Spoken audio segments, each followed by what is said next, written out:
Hello everyone. Today LODI AM will be presenting Coccidioidomycosis. Today's presenters are Cassandra Hingle, Sierra Gillis, and Vivian Melgarejo.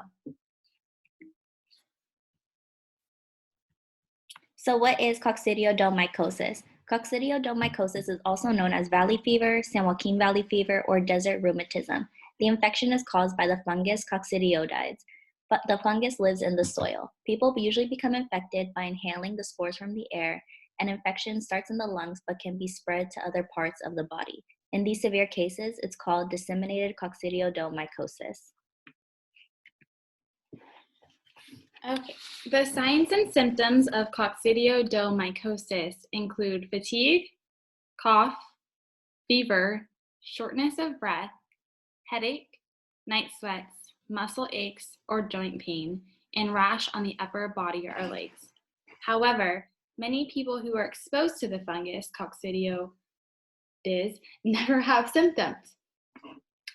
Other people may have flu-like symptoms that go usually away on their own after weeks to months. If your symptoms last for more than a week, then you should contact your healthcare provider. In extremely rare cases, the fungal spores can enter the skin through a cut, wound, or splinter and cause a skin infection. Signs and symptoms usually appear from 1 to 3 weeks after a person breathes in fungal spores. Symptoms of valley fever usually last from a few weeks to a few months. Approximately 5 to 10% of people who get valley fever will develop serious or long-term problems in their lungs.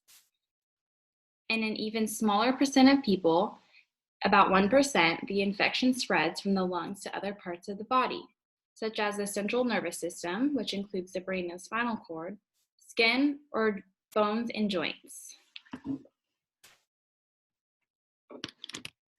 The disease process. So the disease process begins by the spores becoming aerosolized from the soil and are inhaled by the host. The spores then travel from the oral cavity to the lungs, where they mature and the host will start to experience signs and symptoms. So as said previously, it'll begin from about 1 to 3 weeks after the infection. So the infection at first is called acute coccidioidomycosis. Once they're mature enough, they can spread to other areas of the body, including the skin, liver, and heart. Thus, this infection becomes disseminated coccidioidomycosis. And here to the side, we have a picture explaining the coccidioidomycosis lifestyle. Now for the prevalence of the disease. So coccidioidomycosis thrives in hot, dry climates, much like Southern California. So it lives in the soil in the southwestern United States, common in the San Joaquin Valley. In 2018, there were 7,546 cases reported by the CDC. Anyone who inhales the spores has a chance of becoming infected. People who have jobs that expose them to dust or aerosolized dirt are an increased risk of becoming infected. Such jobs include agriculture workers and people who work in a dusty environment. Okay, so risk factors. People who typically get valley fever are people who travel to the southwestern United States or parts of Mexico or Central or South America. It can affect people of any age, but it is most common in adults over 60 years of age. Some groups that are at higher risks for contracting valley fever are people who have a weakened immune system, pregnant women, people with diabetes, people who are Black or Filipino. Okay, so preventative measures. Avoid areas with a lot of dust, and if you cannot avoid dust, you should wear an N95 mask. Stay inside during dust storms. Use air filtration measures indoors. Clean skin injuries well with soap and water to reduce the chances of developing a skin infection, especially if the wound was exposed to dust or dirt. Take preventative antifungal medication if your healthcare provider says you need it, and there is no vaccine to prevent valley fever.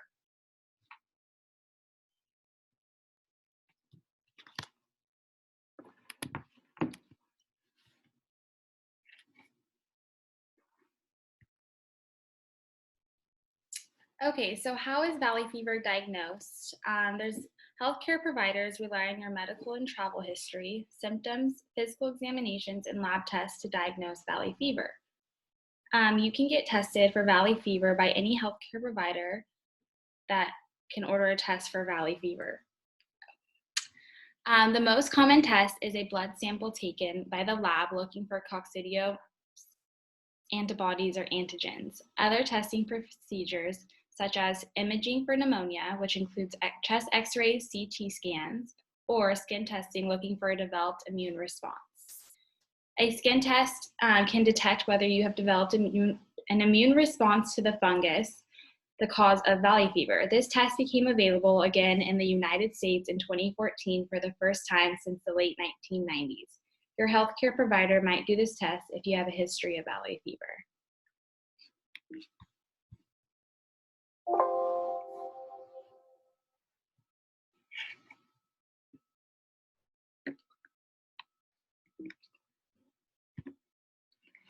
So Healthy People 2020 has a section under occupational safety and health.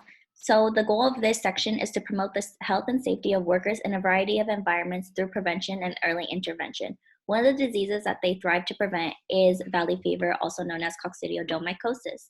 So agriculture workers are at high risk due to exposure to dust and dirt in the air.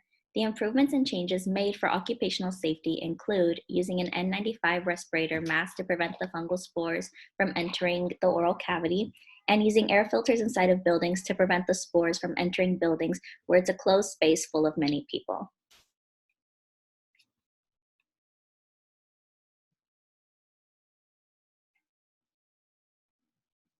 And here are references. Thank you.